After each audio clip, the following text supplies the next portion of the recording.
What's happening in the canine industry? For all the latest news, views, and expert opinions, stay right here for the Canine Paradigm. You'll hear from industry leaders, experts, doyens of the industry, learned colleagues, movers and shakers, and the odd randy guest.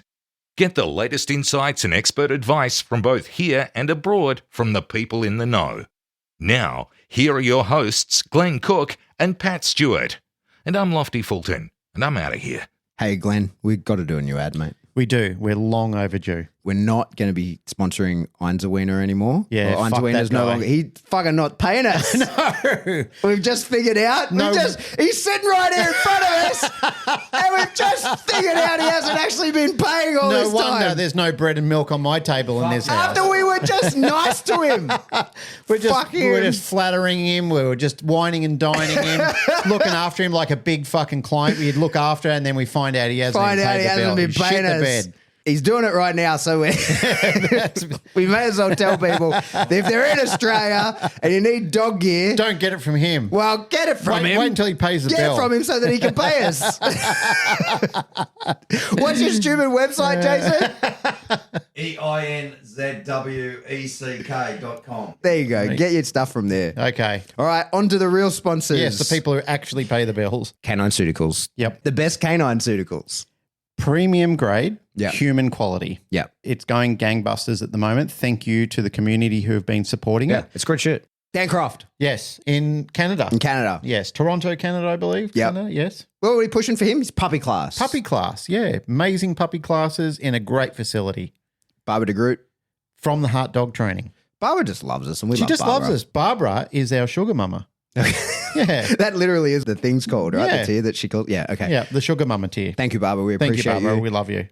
Horny George Kittredge. Yes, Rowdy Hound dog boxes. Yeah. Yeah. The box is incredible. I saw it for the... Did we talk about this? Have we done an We ad have. since? We have talked about how amazing the boxes is.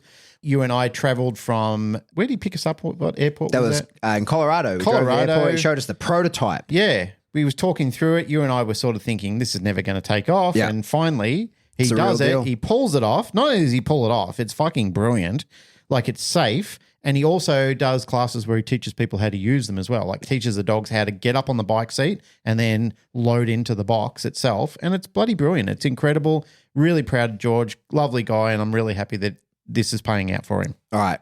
Daniel Trapino? It's actually Tropiano. He corrected me. Okay. So anyway, Daniel Trapino.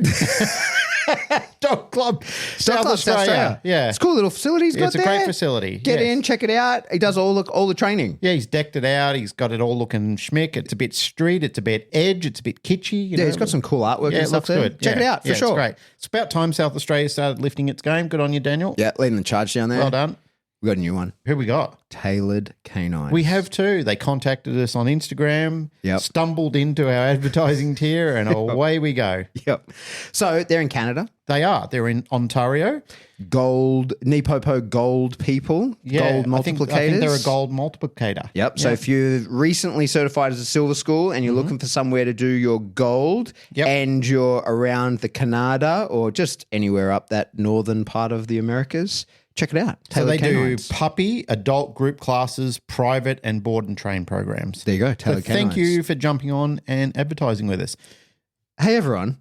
If you would like to be an advertiser, Don't do it. reach out to us. Shut up, you bullfed. So I know that on Patreon, and we appreciate people just putting money in there. That's wonderful. Yes. But we do have to limit how many people we have. And so get in contact with us. Make sure that we actually can serve you and that we actually, can provide you value as an advertiser. and that you align with our ethos as well. Of course. That's very important. That would be appreciated.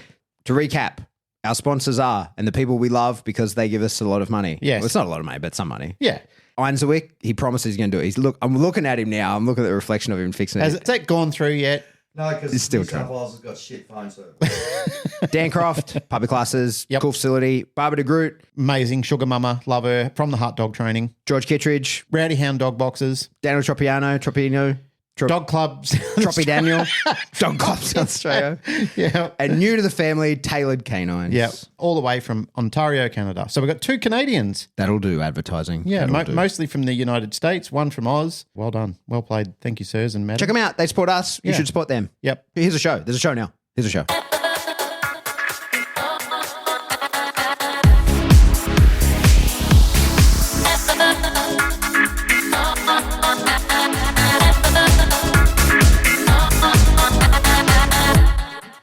Welcome back to the Canine Paradigm. I'm your host, Pat Stewart. I'm at my shop and I'm talking to my co-host, Glenn Cook, who's in the studio. How are you, sir? I'm good, sir. Haven't seen you for weeks in person. It has been weeks in person. Busiest time of year for you. It's amazing. Incredible. How many dogs do you reckon you got? A billion? A trillion? Probably 1.5 billion. $1.5 billion. Yep.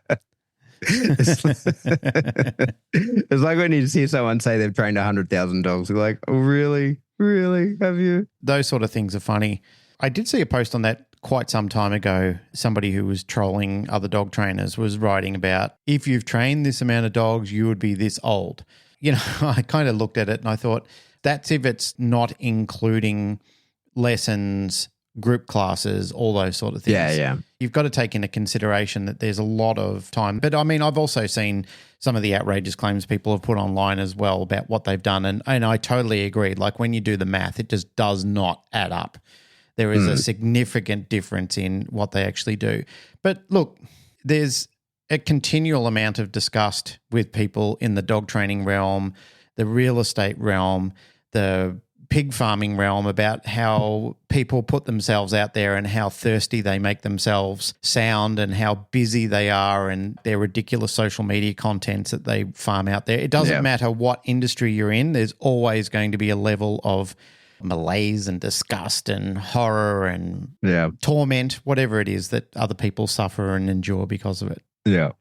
Hey, we got a topic. We're going to discuss a Facebook post that's been doing the rounds in the balanced dog trainer community. Yep. We just spent a few minutes sort of thinking about this because, Tracy, I feel like we've tried to say your last name and been corrected on it in the past. So I think we're going to have you on at some stage, if only so that you can tell us how to actually say your name.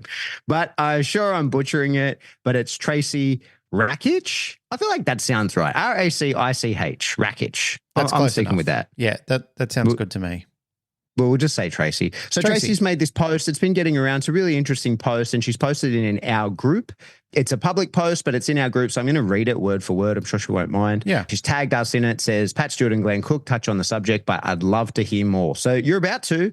I would love to get you on the show, Tracy. We should do that at some point to discuss this further, but we're here now, so we're going to discuss it. All right, I'm going to read it. The post says, made 4 days ago, it says, ethics in dog training. The conversation is ever present, as it should be, because we are making money from a largely uneducated public.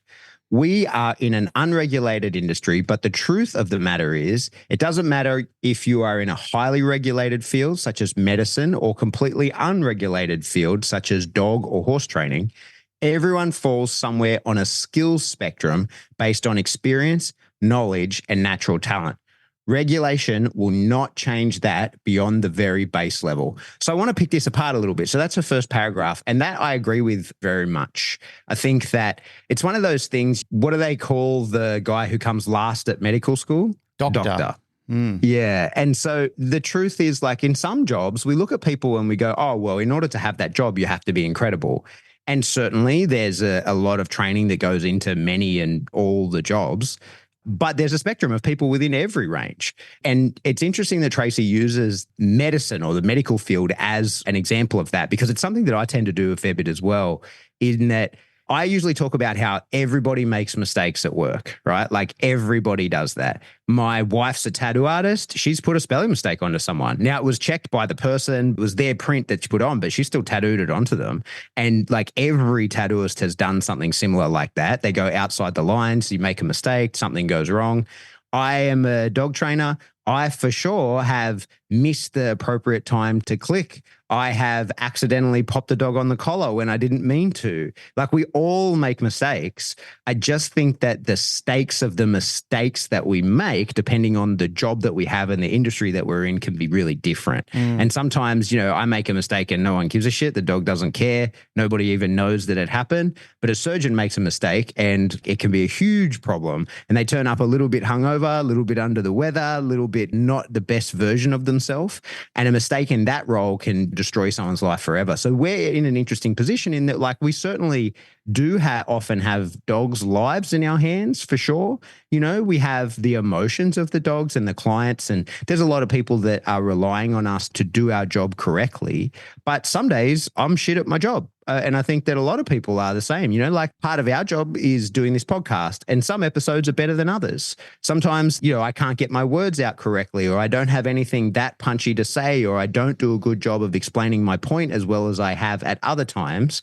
And sometimes I do a great job. Sometimes they've got really good episodes. Sometimes I speak really fluently. There's no problems in what I say. And there's that full spectrum in between. So I think that's one of the things to keep in mind in all people and all jobs, is that you yourself exist as a spectrum. Like, no matter where you fall within the spectrum of competence within your field, of course, some dog trainers are on aggregate much better than other dog trainers. Some people, if you look at the entirety of their work, what they're capable of, what they do, they sit at a much higher level than other people. And there's people who sit at the lower level. But even then, within your own capability, there's a bandwidth, there's a spectrum. Like, some days you're a better version of yourself. Some days you're a shitty version of yourself.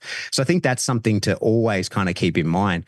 And that the reason I bother to go through all that is that I feel really deeply that sometimes, depending on the role that you're doing, depending on the job, and there's a lot of variables in this sort of thing. But what I think quite passionately, I think that someone who's doing the best that they can and putting in the best effort that they can and is being the best version of themselves, even if what they produce is less than somebody who's doing the shittiest version, but they're so naturally talented that it's still better than the other person. I prefer to go with the person who's working hard. I prefer to be in the company of the person that's doing the best that they can. I prefer to work with people who are striving to be the best that they can, rather than somebody who is naturally talented and is just flying by the seat of their pants. What's your thoughts, Glenn? There's a lot in that. There's so much. There's a saying that my colleagues and I have where we say, we hope that we never have bought a motorcycle that was built on a Friday, for a very good reason. Most people who build them, and the manufacturing standards, especially some, like the motorbikes that we buy, come from organizations and companies who pride themselves on their customer relationships, on the quality and the tooling that they actually do. However, that saying exists in every line, is I hope I didn't buy a motorbike that was built on a Friday, because if you go online and you see some of the forums, take my bike, for example. I've got a BMW S1000 XR. It's an absolutely fantastic machine. I love it. It's an incredible motorcycle. Hardly anything ever goes wrong with it. It's had a few little hiccups. It's not infallible. It's not supposed to be. Mm-hmm. Overall, it's an incredible bike with an incredible history with an incredible company. However, if you go on some of the forums, some of the people are absolutely jumping up and down about their bike has broken down, shit's just gone sideways on them. Those sort of things happen, and that's where I learned that saying is, don't buy a motorcycle that was built on Friday. Nobody is infallible. Like you alleged before that you've made mistakes in training and you know people that have made mistakes. Who hasn't? We all are tarred with that same brush from time to time. We make mistakes. We do silly things. We have off days. We have days where you're not well. You're not thinking great. You've got other things on your mind. Things have popped up and it's clouding judgment. All sorts of things goes on. But that's not regularly how you are or how you operate. I was thinking about this the other day and I read that post only this morning. I was sitting in bed and I saw that post come up and I read through it and I thought to myself, there's a lot of times where there has been some incredible people in different fields of things that I've wanted to be mentored by. And there are days where I've been in their company and I've paid for or I've received mentoring for them. And there are days where I thought, incredible, outstanding, the most amazing training that I've ever had, the most incredible insights that's ever been offered. And then the exact same person a month down the track is just toilet water. They're just unbelievably off their game. You can just tell that they're not interested in what they're doing that day. I've taken a hard stance about that in the past against people, but then found that I've done it myself, where I've just lost interest in something. It's not so much lost interest.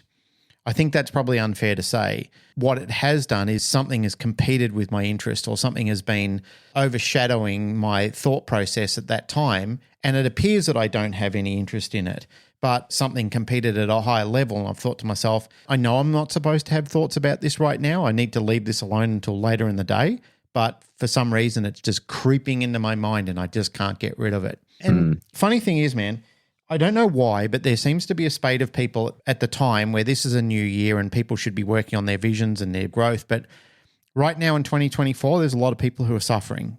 I don't know why the trend is so high at the moment.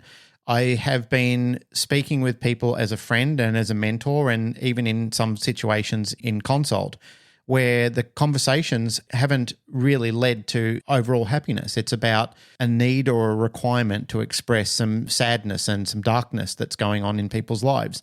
I don't know if it's because of this growing trend that banks have just thrown an incredible burden of interest rates at people, and being dog trainers, we're seen as a necessary evil by people sometimes.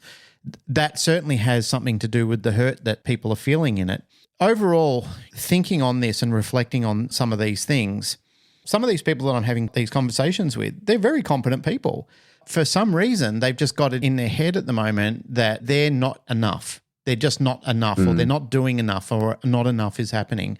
You and I have reflected on this in the show over, what are we doing this now for? 5 years. We've been talking about this over 5 years on and off, where it comes up where even you and I have these feelings of darkness, or the desire to think that maybe it's time to just pull the pin and get out of it, or change direction, because for some reason this is just not resonating. I'm just not feeling the vibe.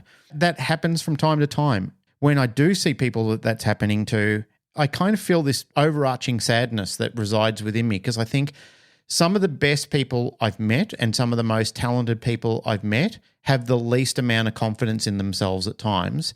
And again, I know I've said this, I know it's a reflection of the past, and I will continue to say this, but some of the most ignorant people, some of the people who have run in the industry for 5 minutes, have this incredible confidence where they'll beat their chest, they will throw up clip after clip after clip on social media, and yet the real talented, the artists, the people that should be teaching every sort of person who wants to get into dog training, they're the ones that seem to really get a kick in the gut sometimes. I don't understand that, and I am desperately sad for them that they are going through that. That sort of touches on other things Tracy says here. So maybe I'll finish reading everything she says. So she talks, as we discussed there, everyone falls somewhere on a skill spectrum based on experience, knowledge, and natural talent. Regulation will not change that beyond the very base level. So that's something I want to come back to and touch on as well, the regulation piece.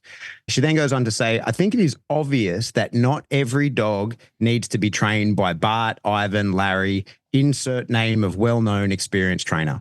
In fact, many dogs don't really need much professional training at all. Even most first-time dog owners successfully housebreak their puppies. Dogs need a person that cares enough to be consistent. Most cases are simple, and much dog training is far from splitting the atom.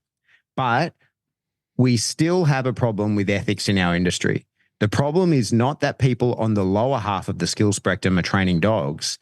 There is a place in our industry for the lower skilled trainers and lower experienced trainers. That is in the lane of simple cases where clients just need some guidance. The problems come when people don't recognize where they are on the skill spectrum and are charging exorbitant amounts of money for consistently shaky results. These people continually resort to blaming the client's lack of follow-through. The reality is, the greatest tell that you are aware of your current location on the skill spectrum is good, solid results. The other ethical problem is taking dangerous cases that are well beyond your skill set, usually out of ego. There is no shame in referring dogs out. It can be a great learning opportunity. The last point I want to make is the obvious possibility of moving up the skill spectrum. A trait of someone that recognizes where they are on the skill spectrum is wanting to be better and further their education through mentorship and study. We should never discourage this if we truly want to fix the problem with ethics in the industry. The answer is not to pull up the rope once you're at a certain level and surrounded by certain people, only to look down and scoff at the people with less experience. The answer is knowing the difference between who knows where they are at on the skill spectrum and who chooses to ignore their current position and take money and cases beyond that position. I would love for this to start a conversation on any platform. She's touching on what you were talking about there, mate, and that people who are not so highly skilled trainers, not such competent trainers, everybody starts out somewhere. Absolutely. And we all come into this game pretty unskilled, pretty unknowledgeable. At some point, everybody has to take a first step. I think what she's referring to there, or certainly what she's referring to there, is people who in that category charging money that they shouldn't be charging as though they have a skill set that they don't have, and taking on cases that are beyond their skill set, beyond what they can possibly do. And I think those are two different things together as well. I think those are two somewhat separate situations where somebody is taking on cases that they shouldn't be taking on is a different thing to somebody who's just charging more than what somebody else is potentially charging. Extremely well-written post. Originally, when I read it, I had to read through it several times. I had to really reflect on a few of the things she's saying and feeling along the conversation.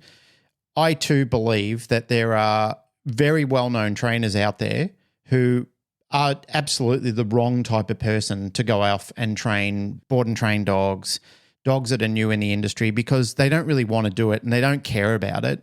And they have a shitty attitude about it altogether. Honestly, they're the bottom end of the person that you'd want to meet because you're of no interest to them. They will still take your money and they will still develop online courses and try and funnel you into things. I've got to be totally honest, mate, absolutely the wrong type of person to be doing the dogs. Whereas some of the newer people are absolutely incredibly enthusiastic. Their customer service is impeccable. Like, they really want to do it. They really want to work with the dog. And the type of person that I would say is the best marriage of all of that is somebody who has mentored under one of those people. I'm not saying that any of those people that were mentioned, I'm not talking about them. You could throw any well-known trainer there. As long as they do actually have a broad spectrum of knowledge and they have gone out and done their homework and they are an intelligent and insightful and a disciplined person who actually does know the basic steps of how to improve the level and the understanding of what their client needs. They only need to be a few tiers above them, 1 to 2 tiers above them. That's all they really need. Let me refer to what we call in law enforcement as, and you know this as well, is the use of force continuum. And the use of force continuum, again, it's probably something that you've heard me rabbit on about in another episode, but it dictates that if somebody was to assault you at a certain level, the way to resolve it so you're not accused of excessive force is only at a level above that would mean that you could effectively control the situation. So all it is saying that you need effective control of it. So there's almost a use of intelligence continuum or a use of education continuum in what we're actually doing when you've got pet dog people who have got an issue with getting their dog to lie down on a bed or not be a pain in the ass when they've got visitors around. If you've got a competent and willing person who has done some study, done some education, had that problem themselves with their own dog, and they can go out and say, hey, I've had this exact same problem. This is what I did to resolve my issue, or I've got a few tricks up my sleeve that I've worked with a mentor and they've shown me how to control it by doing this. So this is what we're going to try with your dog. If that doesn't work, I've got a couple of other suggestions, and generally you find that that is a perfect solution for your dog. Now, I'm not saying in every situation that's going to be appropriate. Like, I'm not going to say that always works out, because you've had trainers around your house that when you had a pet dog issue that you wanted resolution to and they weren't able to provide it for you. Yeah. And once again, they're the type of people that I'm referring to as not having a full index of capabilities. Like, they've got a one-trick show, and that's literally what they're hanging their hat on. That might sound harsh. That is the reality of a lot of these situations, and this is where the industry really gets inflamed, because They will go out with the bravado. They will go out with the confidence. They will go out with the advertising. They will go out with, I can do all and I can fix all attitude, and they can't do any of it. It's all marketing. It's just a big funnel that they're trying to tip you into. The issue is, as we've always identified, and where the customer gets gyrated and where the trainers get gyrated, is that person may never, ever go to a trainer ever again because of that introduction they had. First impressions are lasting impressions. They may, and I'm saying may, I'm not saying will, I'm saying may. They may get to a position where they feel like, well, that was so insulting and that was so demeaning to have that person come around here and just kick me in the balls and make me sound like I'm an absolute fuck up and a piece of shit, and I can't do anything to effectively control my dog because I don't subscribe to a methodology or an ideology, or to be frank, I just don't know. And that is where the industry falls short. And this is where we have a continual separation of thoughts, feelings, ideas, and sharing with people, is that there are people that are given advice and then they're treated like they're part of the problem or a criminal for not following through with the advice, where it really clearly doesn't work for that dog. It's not just one shot fixes all. It's the same with people and their metabolism. You can't just say, well, take this pill and it will just fix you. You know, there are times where you have to go at it several times. You have to go back through consult. You have to go back through, let's tease this out, let's explore it, let's find out where and what is going to work for you and for your dog so we can effectively resolve this. Yeah, I agree. A big part of the issue whenever this sort of conversation comes up, my brain goes to a few different places, right? Same. So, of course, there's people who just watch the Cesar Millan box set and then look up whatever the going rate is for a dog trainer, double it, make a website, and out they go. And of course, those people are a huge problem. And that maybe, you know, there isn't just the people that watch the Cesar Millan box set. There's the people that watch the Victoria Stilwell one as well. So they're, you know, equally useless at both ends of the spectrum. from watching just what is a stylized TV show, not to shit on Cesar, but it's a stylized TV show. It's not reality. It's not really how he deals with dogs. And so I think that there's people that do that for sure, and they're the people that I can get behind hating on. But I think the other thing that also happens in the industry is that we have a lot of people in dogs, and certainly, you know, I've been guilty of this myself. This is something I struggle with all the time, who really don't value their time and their skill set as highly as they really should. Yes. And sometimes we see people who get upset that their competitors are charging double or triple what they are, and are right when they say that they're more experienced, they're more capable. But if your competitor is competent and they're charging way more than you, and their books are full and they're doing a competent job of what they're doing, then you can't begrudge that person. That person just has a skill set that you don't have, and maybe that's a marketing and sales skill set. And that's absolutely something that you can pick up. That's part of business. And I think that's one of the things that a lot of dog trainers, and again, like I can say that that's one of the things that a lot of dog trainers don't understand, because I was absolutely in this category. One of the things that I found so difficult about leaving the army when I did was that in the army, you get paid a salary, but you're not involved in any money. There's no money that you see come and go. It's not until you're a pretty senior rank that you even see the budgets. It's that you have to tarp for buying things and the consumable stuff that you use in the army, and you have to know what things are worth. But for the most part in the army, you just do your job. You have KPIs that you have to hit, and none of those are monetary, and you just get a paycheck. And so that for me, and I know that there's many, many people who are in the same situation, whether they come from a different background or not, that they've never had to really think about, what is my profit and loss here? And how does business actually work? A lot of dog trainers, and certainly I put myself in this category for a long time, you think that when you're going to a consult, you just charge what the hourly rate is, like whatever you think that an hourly rate would be for a person that does that, and forget that your business has to make money. And so you don't get all that money beyond the tax implications, and that some of that money is getting gobbled up by the government.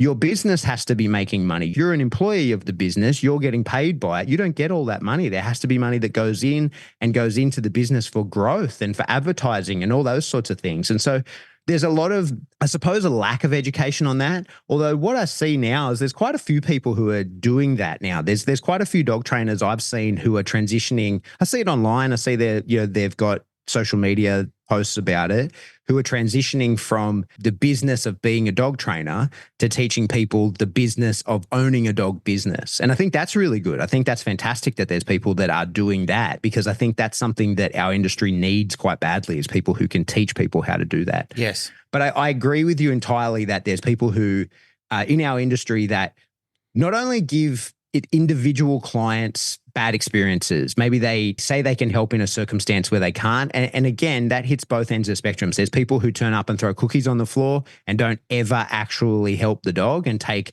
6-12 months to get any sort of, in many cases, no progress in that time. And they've taken a bunch of money from the people.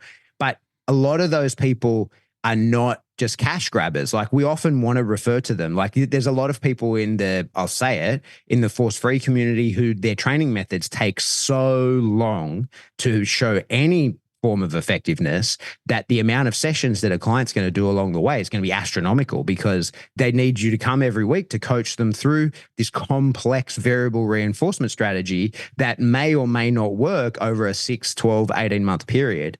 And we can look at those people, and people like you and I can get the shits about them, but a lot of them are not doing that for the financial gain of having to come back every week. It's because they truly believe that's the best way to train a dog. That's a different person than a person that is actually stringing someone along, that actually is just taking money from someone knowing that they can't fix it. When this conversation comes up, it's very complex, because it's not as simple as saying everybody that's overcharging is a piece of shit. Everybody that charges more than what is the going rate is a piece of shit. There's all these layers to this stuff. Like, why are you charging so much more? What is your skill set? Where does that lie?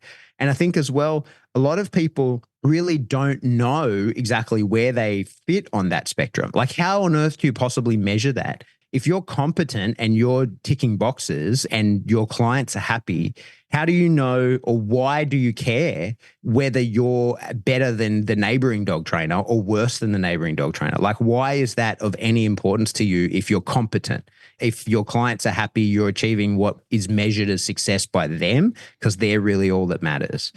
It's a tricky situation, and it's not a linear answer, which is why I think this post has gotten so much traction all over the internet, because there's a lot of layers to it. I think one of the things as well that we often see, I get messages about it and I've sent messages about it, right?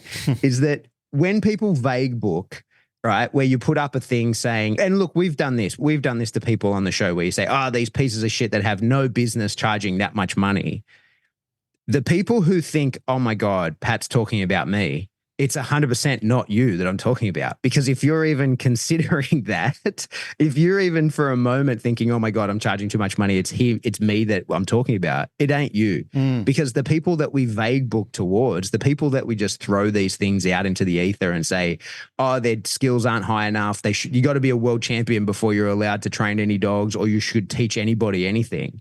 The people who then go, oh God, he's talking about me, they're not talking about you. A lot of the times they're just fucking talking. There isn't even a point to what they're saying beyond the fluffing of themselves up. They don't actually have an avatar or an actual person that they're thinking of when they say that.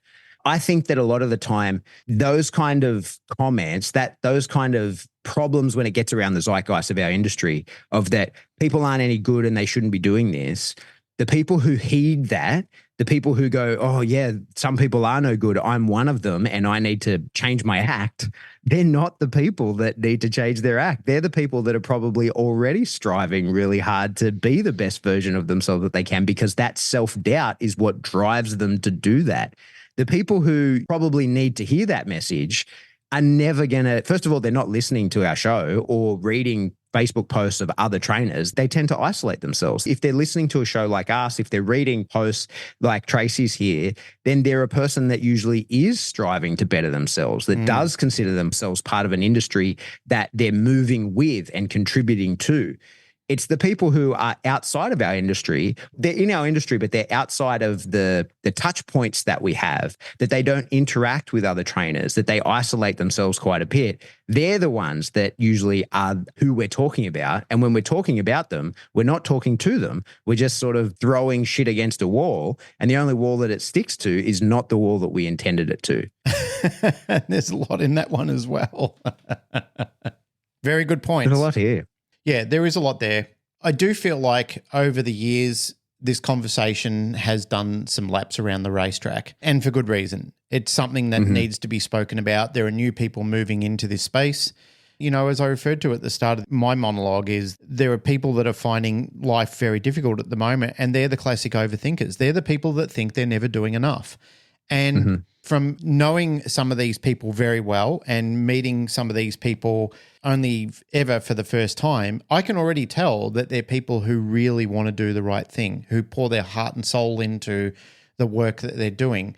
Believe me, I've been around for a while, and I know a piece of shit when I see a piece of shit. I know people who are scammers, and I know people who fuck this industry over and do not care about a legacy. They have no intent to leave a legacy. All they want to do is cut the vein and bleed it dry. Take everything that they can. They know they're not in it for a long period of time. It's just a stick up. They just want to grab the cash and run.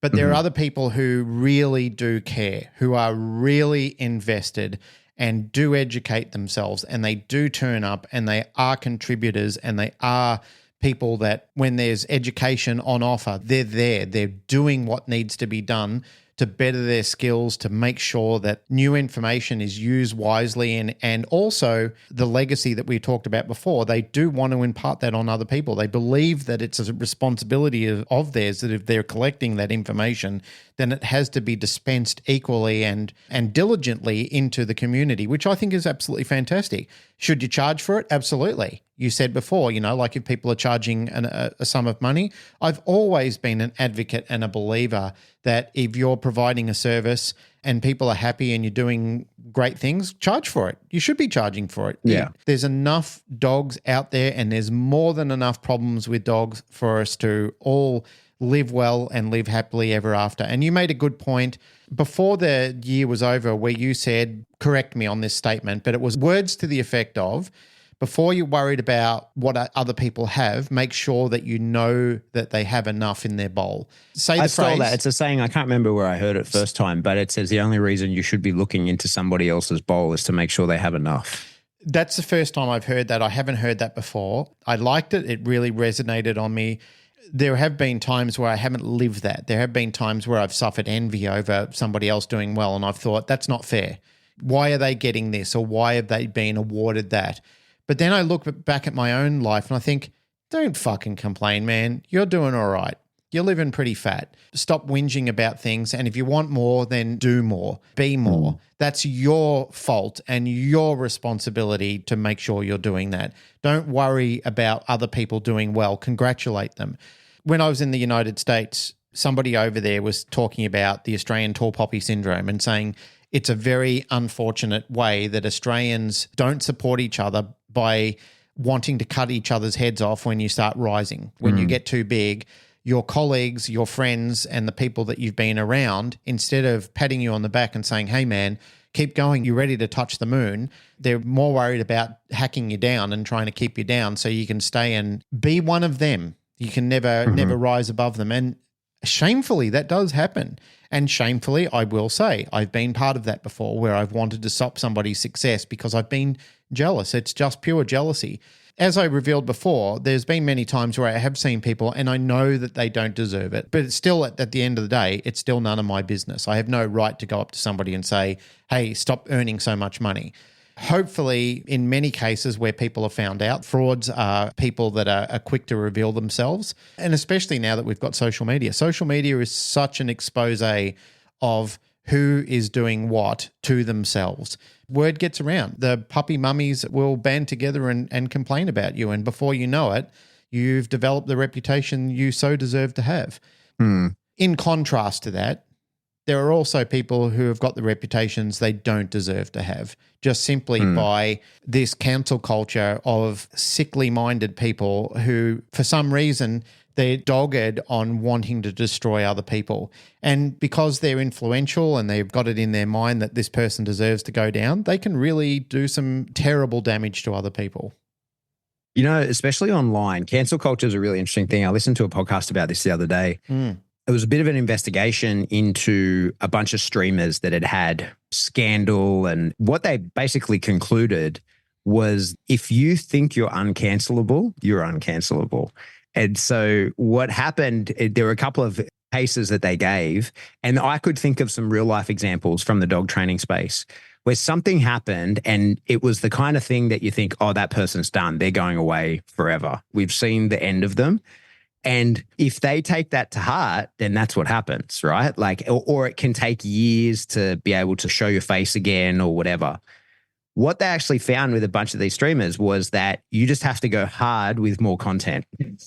So this one streamer, I can't remember what it was, but he did something and he said something, it was enough that the lynch mob came after him and he was cancelled. Yep. So he went live again the next day and just faced it. And it was, an onslaught, right, of people just harassing him. And then the next day he did the same and it was a little bit less. And on the third day he did the same and it was a little bit less. And on the fourth day it was back to normal. And so what they were explaining is that there were many cases where you just have to go hard in the paint and keep going when somebody wants to cancel you. And you're only remembered for your last 3 pieces of content. And so the next 3 pieces are going to be pretty tough. But when you get to the 4th, then it's back to normal and away you go. Now, I can't imagine doing that. I get one bad comment and I'm like, oh no, that's terrible. I sent out my first ever email the other day to 4,000 people, got actually hundreds of incredible replies, got a couple of mean ones. All I thought about all day. No, it's all I thought about all day, right? Not the hundreds of people saying really incredible and positive things. The 2 dickheads that wrote back to me, I was like, oh, you're in my head, right? So like, that's just how some people go. But to people who don't let that in, and I'm thinking of a particular dog trainer here in Sydney who was in my area and is now in a different one, but he was in the Facebook groups and the guy's terrible, right? The guy promotes alpha rolling dogs that pull on the leash, but then calls himself a force-free trainer. As near as I can discern, doesn't know anything about dogs. His own dogs killed a puppy. He takes shadow students and that kind of stuff, like people, and charges them a fortune. And the guy seemingly has no idea about anything to do with dogs. It seems that he just has decided this is the character he's going to play, but didn't do any research into the background of the character. But he just carries on. And every time that he does something or he's called out or, like something happens, he just plugs through it. He just like, yep, okay, no worries. 3 more pieces of content and this problem will be gone. Or he makes a new group when he's kicked out of one, he just makes another one, or he moves locations and just carries on. And so they're the kind of people that I can see. I can look at it and go, oh, man, that gets under my skin, right? Because this guy's taking a lot of money from a lot of people. And on the individual level, like, yeah, it's really bad that he takes a bunch of money from individuals who want their dog trained. But what grinds me is that he takes students for people who then he's creating more versions of himself. He's creating more people that are as equally unskilled, as equally incompetent, and as equally assured of themselves that they are very highly skilled. And I think that's a really dangerous combination, especially when you start dealing with aggressive dogs. But there's no recourse for people like that. Like there's nothing we can do. And when we vague book about it, and that's why I give so many examples so that people who know will know, but nobody should be thinking it's them unless you are the guy I'm thinking of. He's never going to listen to us. He's never going to care. He's nothing me, you, or anybody else in the dog industry could say or do will change who that guy is because he's a con man and he'll con this industry until it can be con no more. He could get what he's gotten from as many people as he can, and then he'll redirect and he'll go to another one. Like if he were to read a post like this, at the start here, it says, drops 3 names. Tracy says, I think it's obvious that not every dog trainer needs to be trained by Bart, Ivan, Larry. Insert name of well-known experienced trainer here. This guy would be like, who's Bart, who's Ivan, and who's Larry? He would have no idea. You know what I mean? Because he's so far removed from the industry that he would have no idea, and he's not going to read anything like this. He's absolutely not going to listen to this podcast. Even if someone forwarded it to him and said, hey, you got to listen to this, these guys were talking about you. He's not going to do that. He's not going to acknowledge that anybody has anything to offer other than what he already knows. That's why I feel like so many trainers like us get so frustrated, because what recourse do we have on that? It makes me want to circle back around to right at the end of Tracy's first paragraph here. She says, regulation will not change that beyond the very base level. And that's what I really firmly agree with. And so I wanted to ask you, Glenn, imagine regulation came in, it was worldwide, and it was good. You were happy with it. You were consulted entirely, and it was exactly what you wanted. You got to set it. What problems do you think that would fix? Like, what would be the pros of regulating our industry in the best way that it could possibly be done? Accountability. Accountability. And so Accountability what would that look like? Accountability in the fact that in some cases now, especially in New South Wales, if you really fuck up with animal welfare and you're prosecuted, you're banned from owning a dog or an animal for the rest of your life. That's it. You're done. I feel that in that situation, if you were convicted of something or you were fraudulent in your behavior, then the committee of your peers agreed, that's it, your license is now cancelled. It's the same way that you're being a plumber or electrician. Like you can't do it unless you're actually qualified and certified. You can't just have some old mate just turn up and say, yeah, I'll do your electrical work, because then your insurance won't cover you. They'll just say, yeah, fuck you, I'm not insuring you. You're an uncertified person. I don't know who you are. I don't know what school you were trained. I don't even know if you were trained. And now poor old Mrs. Jones' house burns down and nobody covers her because she let some dodgy, fraudulent piece of shit go in there and wire her house up. I mean, I am an electrician. I know how important that is and how dear to my heart that is. I'll give you an example, right? This house I went to, this is in Doncaster in Victoria. This is years ago when I was a kid. I went into this guy's house. He could barely string two words of English together, and I was there. It was just as I started to do jobs on my own. And I've pulled the ladder out. I've gone up into the manhole, and, mate, I was in absolute shock when I went up there. He had literally wired his own house with speaker cable. Like it was undervolted. It was ready to burn down. The place was a tinderbox, ready to burn down. Very expensive house. Like the guy had money. He had a Mercedes in the driveway, but he'd done all his own electrical work. And when I went up there, I came back down and I said, sorry, mate, I'm not touching it. And he's going, I want to speak to your boss. And I said, yep, no worries. I rang my boss and I said, I'm at this house in Doncaster. The guy who owns the house would like to speak to you. Put him on the phone. He abused the shit out of me for about 20 minutes on the phone. I'm standing there while this guy is talking about me in the third person like I'm just the world's biggest cockroach. Finally, my boss gets back on the phone to me and he goes, Cookie, what's the problem? And I said, mate, his entire house is wired in figure eight flex. And he goes, put the ladder back on the car and leave. And I said, that's what I thought. So I got back there and I said to my boss, I'm sorry, man, I didn't mean to put you in that situation. He said, mate, you did exactly the right thing. And had you have touched anything, he said, I would have kicked your ass out of the company. That sort of thing is a liability for all of us. I think on that regularly, and I have used that story before when I've trained adults in how to be dog trainers.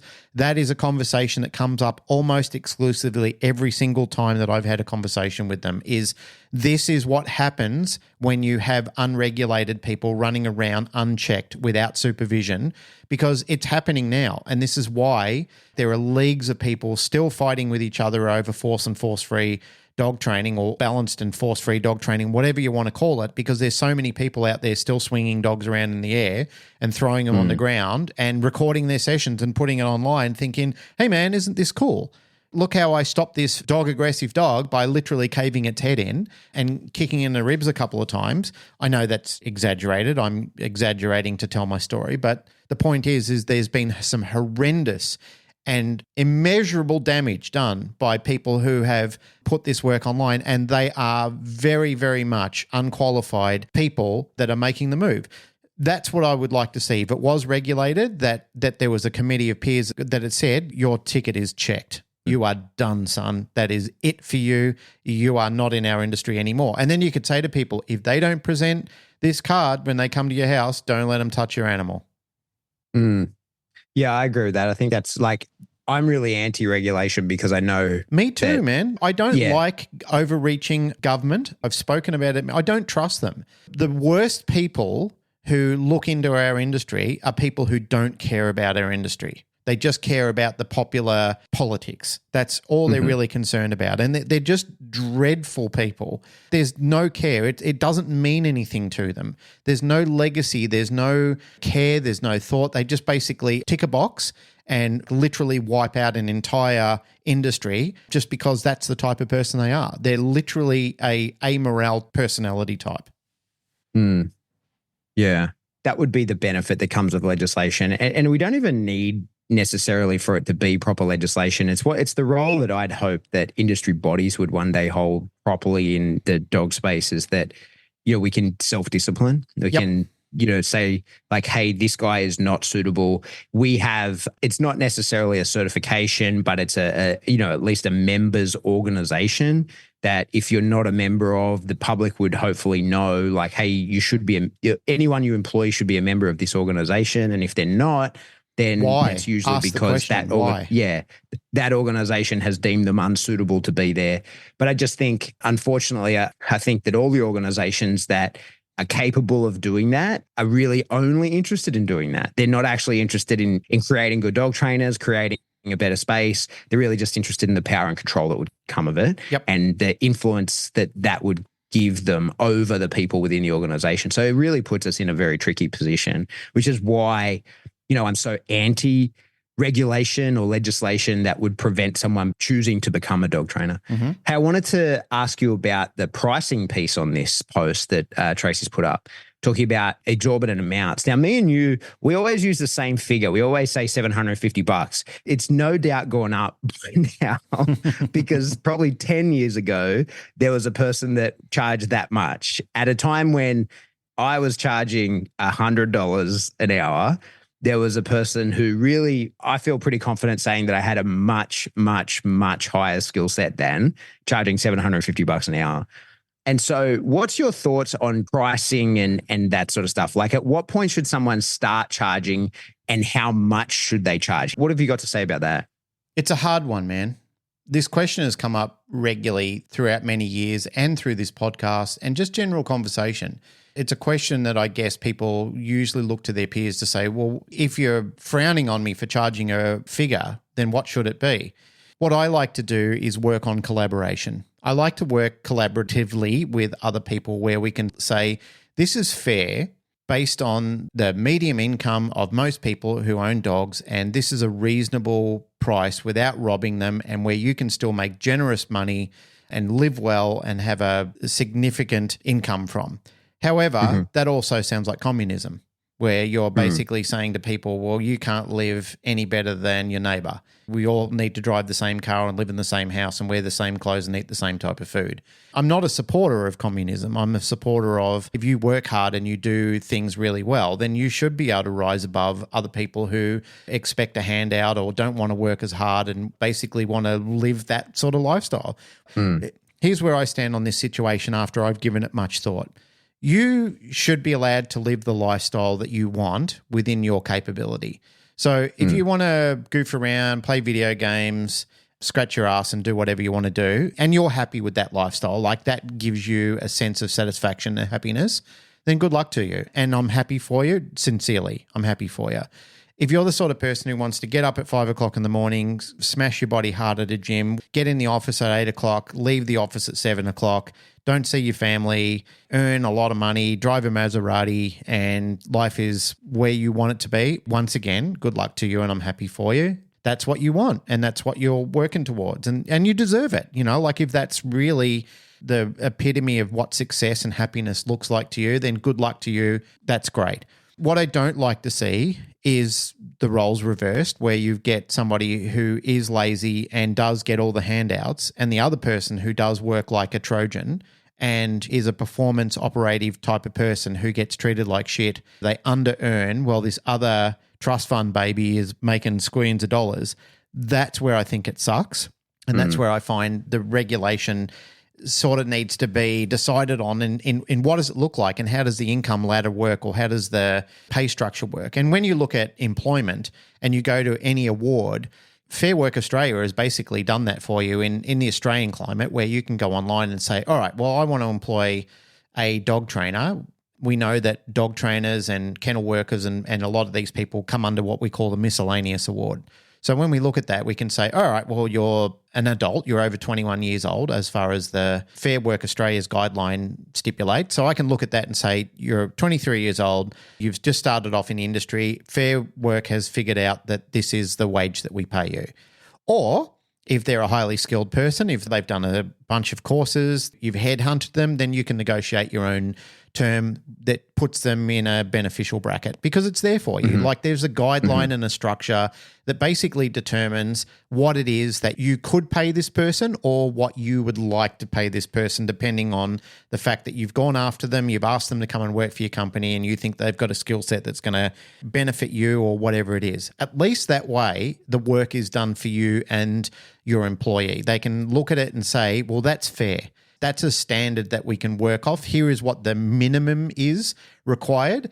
And, you know, like if we look through the earnings of, like if you do overtime or if you do working on weekends or you're working on public holidays, this is the agreeable amount that you could be paid on based on that sort of salary. So I guess that way, depending on what you're talking about, if we developed an organization or there was an organization out there who basically said, okay, let's develop a set of guidelines and structures for people to do. Like if you have to drive to somebody's house and let's say, for example, it's an hour to drive there, well, then you should be compensated for that hour's drive because it's wear and tear on your vehicle. There's probably road tolls that you're going to have to pay if you live in the cities, all the petrol. Still time, yeah. Your time, like it's time that you could have been drumming up work somewhere else or even booked in a lesson for someone to come to you. Let's say, for example, you do some board and trains or some private lessons or whatever. Let's say private lessons, and you've got 6 people coming to see you back to back. So you do a lesson, you have a 15-minute break, you do a lesson, you have a 15-minute break, et cetera, et cetera. That way, you've got your income stream sorted out. You can work out exactly what it is you want to do, and you've got your day structured, you've got your calendar set. But where you have to leave your territory or your workshop or your office or wherever it is and drive to someone else, that's the hour to drive there, the hour to do the lesson, and then the hour to drive home. So that's got to be figured out into the pay structure of how you should be compensated as a professional for doing your job. Now, I did a job for somebody the other day. They wanted me to come out and do a lesson at their home.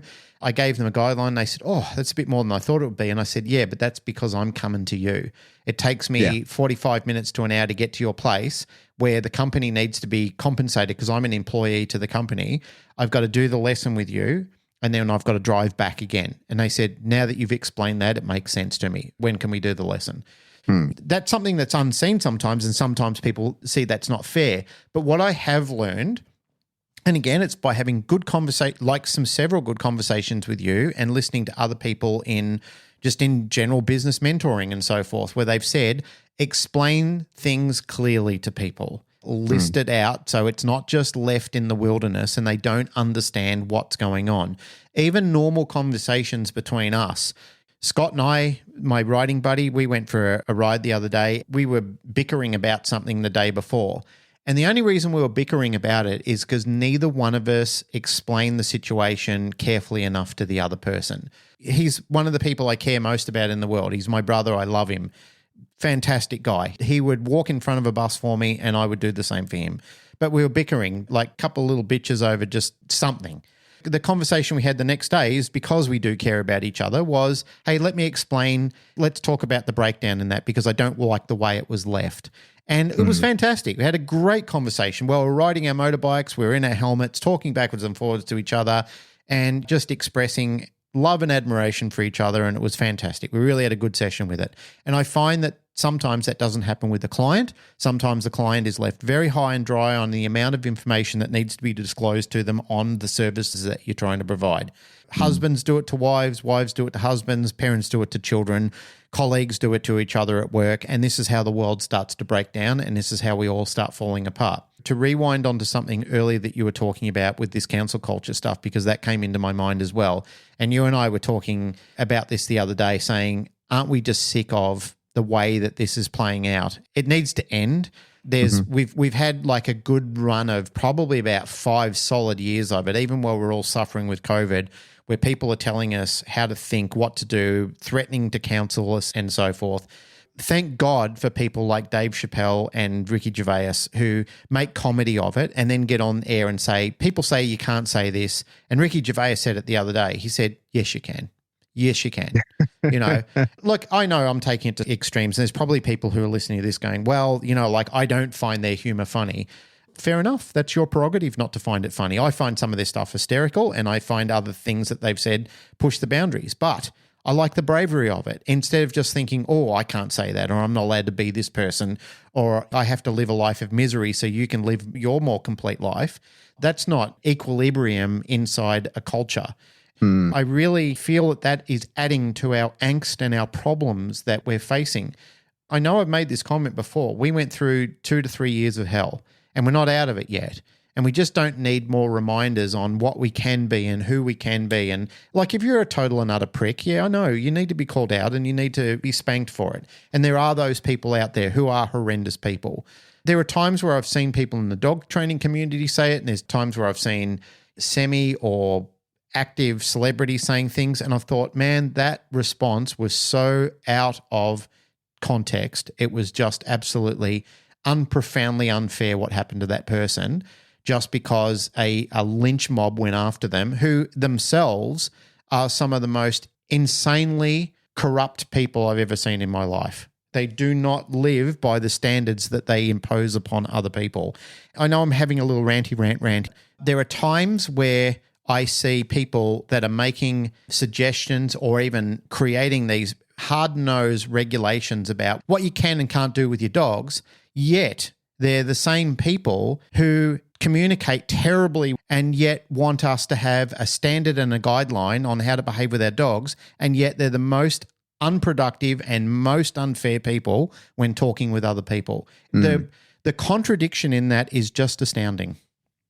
We have a serial one of those in our Facebook group. It's wonderful. I enjoy when that person posts and further highlights what a horrible, horrible person they are while boasting that they're a wonderful dog trainer. What a fucking fiction you live in. She goes mental in our group all the time. And I always comment. The last time I comment got 150 likes. There's a comment buried like 16 comments deep when she's going mental about balanced trainers. And I always write and go, hey, so happy you're here to act as a constant reminder of what self-righteous, nonsense, horrible people are within the force-free community. That's why I let you stay in this group, because you can't help yourself but show us that all the time. Carry on. Last one got 150 fucking likes, and she'll disappear again for a few months and then she won't be able to help herself. They're almost like violators of human rights. You know, like they have this dictation about how we should treat dogs, but yet they have a profound hatred for people. And the contrast to that is just truly mind-boggling. Yeah. Mate, on the pay thing, to take it in a very slightly different direction, I get a lot of questions from people starting out in the industry, because a big part of my guess is that people who listen to us, people who are interested in what I have to say, people who learn from me, are the people who are at that tipping point are really, dog training enthusiasts, or they're in their first few years as a professional. Yep. One of the things you have to confront in that period when you're going from the hobby to the jobby is, where do I fit? That's a big part of the topic of Tracy's post, but also, what do I charge? And something I encourage people to do, I don't know whether this is good or otherwise, but me and Jane used to own a tattoo shop, or Jane owned a tattoo shop. I stood next to her when she did it. Yep. What I used to encourage people to do, especially with apprentice tattooists, right, is you are either competent or you are not. And if you are not competent and you are learning, then you shouldn't charge. Yep. But if you are competent and you are able to do it, then you should charge what a person who is of a way higher skill set but is also competent should be charging. And so people would say, usually they would do their first bunch of tattoos for free on friends and family or whatever, and then they would do like much cheaper than what is normal on other people. And I was always like, no, you don't do that. Like, you can either do this well to the point where you should be charging, and therefore you should be charging the same as what everybody else is charging, or there's a significant risk that you're not going to do it well, that you're not ready for this. And in that case, you inform the person and you don't charge them. And so for me, that was the model I went into when I started training dogs. And I don't know whether it's right or wrong. I don't know whether that's good or bad advice, but it's what I did. And so while I was still in the army and before I was actually, even before I'd considered becoming a professional trainer, I trained a lot of dogs for free because I just wanted to do it. I just wanted their hands on the dogs. I just wanted the time under tension. And so I would spend a lot of my time just training dogs for free. And I always told people like, hey, I don't know what I'm doing here. Like, I'm kind of figuring this out. And I never took on anything that was way too far outside of my skill set. I'll admit I pushed the limit of that a few times because you don't know what you don't know. And I think that's a big part of it. And I think that's one of the things that a lot of people who are the seasoned professionals, you, I, and others, we forget that that is a real position that I'm sure you were in. I definitely have been in, that everybody's been in, where you turn up thinking like, yeah, I know how to handle this. This will be fine. Or the brief that you got from the owner, the client, the whatever, is not accurate. And so when they give their description, you say, yep, I got this. This is totally within my wheelhouse. And then you get there and you go, oh, this is not. And it's not so far out that I'm going to say, hey, I can't do this. I'm going to refer you on to someone else. But it's like right at the upper level of my skill set. And I'm going to have to push myself to really figure this out and get this done. And if you don't take on those jobs, then you'll never improve. So you kind of have to do that. You have to be pushing the boundaries of what you're capable of, because that's how you start elevating what you actually are capable of. And so my advice was always, and again, I don't know whether it's good or bad, is that it's free unless it's full price. And what full price is really has a lot to do with where you are and the service that you offer. Because I think that sometimes, for example, my rent in this building is astronomical because I'm in the city. In the city. This is prime real estate. Like, yeah. And so what I have to charge people to come into here is more than what other people would charge. Like last time I was in the US and I told someone how much my rent is per month in this space, they nearly fell over, because commercial property is not the same around the world. It's hugely different depending on where you are. Even go a few kilometers away from where I am here, it's going to be much cheaper.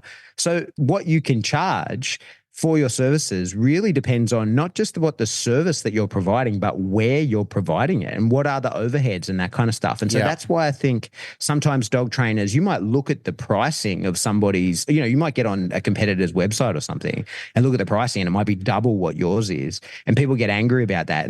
But you don't know what their overheads are. You don't know the service that they're providing beyond what is offered on the website. And so I never really have an issue with it. And usually I find myself sort of encouraging people to charge more. I think that most dog trainers undervalue themselves, but all of that conversation, the cornerstone of it is competence. If you're not competent, then you shouldn't be charging. And that's why I sort of make it a black and white distinction. I find that much easier to manage. And certainly I've done plenty of that. I can't imagine myself now. I would refer out. Like if somebody wanted something from me that I was like, oh, I'm not competent in that, like I'm not the person, I wouldn't do it for free to gain the skill set. I would probably, at this point in my career, I would refer that out to somebody else. And I do find myself doing a lot of referrals these days as it is. On that, there has been some good conversations that I've had with people where I've referred to this before, and I love this about them. I really admire them about them. I know you've had it. I know scores of other colleagues and friends in the industry have had it, where it's just come up in conversation where somebody will ring you up and they'll say, had this client reach out to me this, I'm not confident to do the lesson. Can you do it and charge for it? But I come along and watch. 100%. Yeah, perfect case. Done. Yeah. That's part of the commission, is that, yes, you come along and get to be educated for giving me the work and getting paid for it. As far as the pay structure goes, when you're trying to work this out, and this is a good one. Narelle had to go through this when she was trying to work out with Canine Surgicals, like at the start. There's supplements out there that exist. What do I charge for something that I have to pay this amount of money for? She enrolled with a business coach who is very financially savvy, and the two of them looked down and basically said, this is what you're going to pay for it. This is what it's going to cost you to develop this product. When we isolate everything done and you look at the core unit of it with this amount of orders, et cetera, this is what it's going to cost you. Then you've also got to factor in your marketing, all of the other expenses that come into running a normal business, because that has to be considered. That can't not be considered. So if you're not financially savvy, then find somebody who can sit down with you and actually do a little bit of a spreadsheet on what will it cost you to do those lessons. Like if you leave your home to go and do a lesson with somebody 15 minutes away, 45 minutes away, an hour away, what will it cost you to do that? And you really need to know what that figure is. You must know what that figure is. We've done the same thing with pet resorts. Like to work out, what does it cost us to have a dog in a run and a cat in the cattery? What is the core unit for that cat or that dog to be in there? And we must know what that figure is. To pay staff, to have insurance, to keep the lights on, to pay for the food, any of the miscellaneous things that could possibly pop up. What is the core unit at peak times when we're full, and at off-peak times when there's nowhere near as many pets in the facility? So Narelle's done it, Pet Resorts have done it, you've done it, I've had to do it multiple times. We need to work out what is that cost to me? Once you have an idea of what that cost is, that's what it costs you. That's what all of your expenses, all rounded up, they sit in a tidy little ball of that's what it is to cost you. So if you decide, oh, I'm only going to go $10 over that, well, forget about it. Go and dig a hole in the sand and stick your head in it because you're out of business. The idea of business is survivability. You need to still figure out what I didn't add to that before, which I did talk about, but which still needs to be spoken of, is miscellaneous expenses. And miscellaneous expenses are the ones that really fuck businesses up. And this is why people go broke within the first couple of years of developing a business, because they just think, oh, I'll just open a business. I'll get an ABN, which we have in Australia, Australian business number. I'll set myself up and I'll just start buying things willy-nilly, and you live beyond your means. And all of a sudden the income doesn't match the outcome. So what you need to do is find out what is that figure, add some fudge money to it, which is the miscellaneous expense, and then double it. And that's how you should understand on how to do any business structure you're at.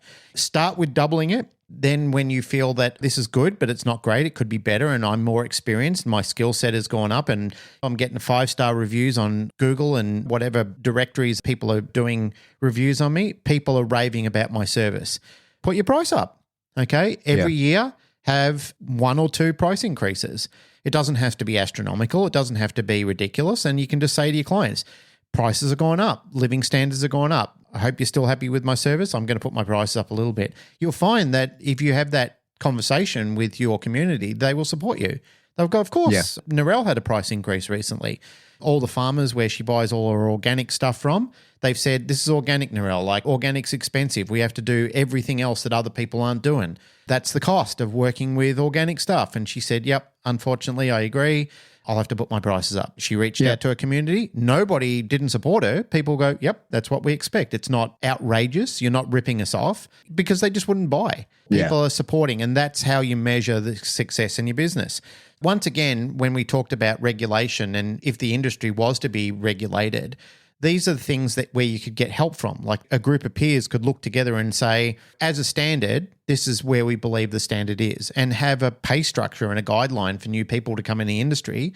Hopefully an organization could even build a head office where you could have people as their full-time job, where people could ring up and say, I'm a novice dog trainer. I've done a course. I've studied under Pat Stewart. I've done this. I've done that. I'm ready to kick it on my own. Where could I go for insurance? What sort of prices could I figure? And then they could say, great, here's a PDF. I'm going to send it to you. It'll have a bunch of information on how to get started, a get started package on how to do it in your country, in your part of the world, based on the deliberation of many of the peers in the industry who have been doing it for a while and what their experiences have led to. Yeah, I agree. The last thing I wanted to say on Tracy's post, and we've kind of danced around it and like touched on this as well, is that in dog training, we often talk about education, you know, and she's got a sentence here that says, the last point I want to make is the obvious possibility of moving up the skill spectrum. And then she goes on to talk about education.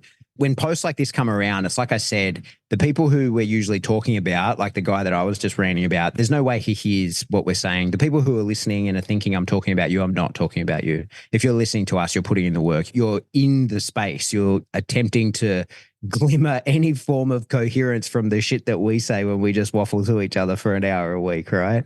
I think that what a lot of dog trainers overlook when they think about upskilling themselves is the things that aren't dog training. And that's one of the things when I see a lot of dog trainers who get upset or resent the success of their peers, and they know that they're a better trainer, and maybe they are, but you forget that there's a lot of other things that go into being a dog trainer that isn't training a dog. It's business. And I know a lot of people don't want to hear that. And certainly I've been in that position. I get it. And I struggle with this daily myself. But it's that self-promotion. You've got to be able to do that. You've got to be able to promote yourself and your business, show your skill set, show that you're capable, show people what you're capable of doing, and then price accordingly. And learning how to run funnels, learning how to run ads, knowing that you have to have somebody else do that for you, like all those bits and pieces, they really come into the picture of what success is for a dog trainer. Just being really good with a dog is great. And that means you can be as good as you like with a dog. But to turn it into a business, there's other skill sets that need to be a part of it. And you have to develop those. And I think that it's a trap. It's a folly that a lot of people fall into, is to look at their peer who they know they're a better trainer than and get angry at them because they're more successful. And it's just because they're doing work that you're not doing. They're putting in work that you're not doing. I'm somewhere in the mid ground. I play in the online space quite a bit. I'm nearly finished, or I'm about to release in the next couple of weeks, the first couple of sections of my course. That's something that I'll be promoting. Sometimes people look at the people who do really well on the online space in dog training. And some of them are just kind of mediocre or quite good dog trainers that have a couple of 100,000 followers because they know how to run that. And people look at them and go, oh, that's bullshit. They're not as good as me. Like, yeah, they maybe aren't as good as you, but I think what a lot of dog trainers don't understand is how fucking hard it is to develop and maintain and cultivate a following like that online. Like, that takes a lot of fucking effort. That is a skill. And that's a skill set that they have, whether they are natural at it, like some people are natural dog training, or they've put in the time, effort, the energy. At the minimum, they're putting in the energy to get that promotion done. That takes effort. And that's a skill, that's the work that they're putting in that others are not. So that's why I think that this post from Tracy is really interesting, because I really agree with her. Some of the points she's made are fantastic. But I think that some of the attributions that get made, we sort of put this template over people and say, well, you're a very low-skilled dog trainer, you're charging too much, you're a problem in the industry. I think that we assign that too much to people, when so long as someone is competent, leave them be. If they're achieving success, if they're staying within their lane and they're doing good enough, who cares how much they charge? Because if people don't want to pay that much, they can go to someone else. And who cares how much they self-promote? Because that's how they're generating that work. And that takes work. That is a skill set in and of itself. There's a lot to overcome in that self-promotion. Like, it's not as easy as making the information and putting it out. There's the aspect of having to actually put yourself out there. And that's a skill set, and that's something that needs to be practiced. And the people who are good at that deserve to be compensated for the work that they do. I see people who complain about people who do too much online stuff and are successful. They should be more time on the tools training dogs, blah, blah, blah. And that's fair to think. But what you don't know is those people are dealing with other issues all the time. Like, their life is not as easy as you might think, you know. To get to 100,000 followers on any platform, the reason you get to that is because of there's an element of polarization. You're having to argue with people. You're having people send you DMs that you don't want to see. You know, you're getting a lot of comments from people that are likely to cut you up pretty badly. And those people are having to deal with that. That's part of the cost of doing that sort of thing. And it's a cost that they're paying, but it's a cost that a lot of other people don't necessarily see, and therefore don't account into the picture of like the work that that person is doing. I guess what I'm beating around the bush to say is that be careful looking at somebody else and saying you're doing too good for the station that you're at, because you don't necessarily really understand the station that they are at. There's a lot of ingredients that go into the picture of success, and you can have those in many and various ratios. All those ingredients can come together in many ways to create success. It's not as linear a process as people sometimes think. I was involved in a minor discussion about the job role of nurses and doctors. A colleague whose partner was a nurse, and they were complaining about all the work they do and how the doctors get all the credibility, and yet they just walk in the room, they're there for 5 minutes, and they basically get the bigger pay, all the credibility, and yet the nurses are emptying the bedpans, taking the temperatures, putting the IVs in, and doing the that. legwork. Doing all the legwork, which I totally agree. I've been in hospital before. I've seen it for myself. I know that nurses are amazing and they form a huge part of people's recovery and health. I totally get it. But they're also not the ones who hang their head on the end of the spear when they have to give discussions about what it is that's actually... Nurses don't tell you. Like, they don't disclose what it is that's an issue. The doctor has to come in and say, based on my years of medical training. Now, I know some nurses are very fucking good and they know what they're talking about. I've had ultrasound things before, and the person there who is doing the reading, they know exactly what they're looking at and what is going on, but they still can't sign off on it. The doctor needs to do that. The doctor is the one that is responsible at the end of the day with 4 years of medical school. They've had to do internships. They're the ones that their head goes on the pike at the end of the day when they say what or what it may not be. There's a huge degree of responsibility there. And as you and I started this conversation off when we said, what do you call the person who comes last in medical school? Doctor. There are magnificent doctors and there are very, very sketchy doctors. You wouldn't send your pet bullfrog to them. However, sometimes when they're on their best, they do good work. But would you want that person putting a scalpel to you? That's that question you've got to ask yourself is some of these people don't really want to get any better. They don't want to study any more medicine. They're just done. They literally just want to hide in an office, take your temperature, stick a vaccine in your arm, and yet they still get the right and privilege of being known as a doctor. Where others go on, they study, they go back to school, they learn about the medications they're prescribing. They are very heavily involved in a lot of the linear learning pathways that doctors need to be involved in because they want to know. They take a lot of pride in what they're doing. And I see a parallel universe to dog trainers in that field as well. I know some dog trainers who are very lazy people and they don't care about what they do. They don't turn up for any further education. They do not care. They literally are just thinking this is good enough. But that question really needs to reside in people's minds about anything they're doing, if I'm going to wrap up this part of what I'm talking about, is what is enough to you? And that really is the question that you need to be comfortable with because it's a question that I ask myself quite on a regular basis. What does enough look like? What is a good enough life for me as opposed to a good enough life for somebody else? I know people who are involved in private equity and they're worth hundreds of millions of dollars as a sole person, and yet they're still in the game. They're still in the office every morning. They're still putting on a suit. They're still driving through traffic, enduring all that shit that they've got to do, and yet that person is worth $100 million or more. And I'm not saying this because this is a fictionary thing that I've just developed. I know these people and I've sat in the rooms with them. And the question that I always have for myself is, why are you here? And why are you doing this? What is enough? Because I know what enough is for me. Enough is just to live comfortably. I don't need a lot. It's not to say that I don't desire things and I don't think, oh, that would be nice. But I don't know what it is to live a life of that as well. So I'm not remiss of it if it's not there. I'm not saying that I don't think my life could be better, it could be improved and so forth, but what is enough? You kind of really need to define what that is so you can reach a level of happiness in your own life. I feel you might think, yeah, man, you're talking a load of shit. You're just waffling on and this is a contrived conversation. But believe me, I put some legwork into this thought because I've had family members where they never reach their full potential because they're always chasing the elusive extra dollars when really they absolutely had enough. And that's where I'm going to leave that. Yeah. All right. I'm going to do the wrap up. That's it for another episode of the Canine Paradigm.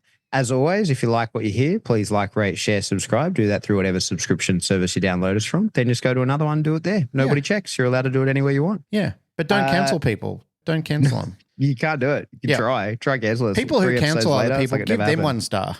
Yeah. Get on their subscription service and say, this son of a bitch is part of the cancel culture. They can go burn in hell. 1 star. Yeah, there you go. If you want to support the show, the best way to do that is to jump into Patreon. A few bucks a month gets you a giant backlog of information as well as more stuff going forward. There's a bunch of different tiers. You can have a live stream once a month, ask me whatever you like, all the way up to giving us a Lamborghini if you'd like. That's totally allowed. If the other way you can support the show is to get into spring and buy yourself some cool merch, get yourself some T-shirts. It's always fun when we see people wearing our T-shirts. I saw Brittany Young. And if you she did a live the other day. She was wearing a cool... she did? I saw that. Yep. She even told everyone that she had a cool story show with your dog T-shirt on, and she went down to a dog park and did a whole spiel about her experiences at a dog park. Love it. Yep. All right, if you want to get in contact with us, best way to do that is to jump into the Facebook discussion group. There's more than 10,000 people in there, all, sharing information, having a good time. No one's being a dick to anybody in there, except for the odd comment that we sometimes let people expose themselves with. Or if you want to shoot us an email, we are info@thecanineparadigm.com. Love you. Goodbye.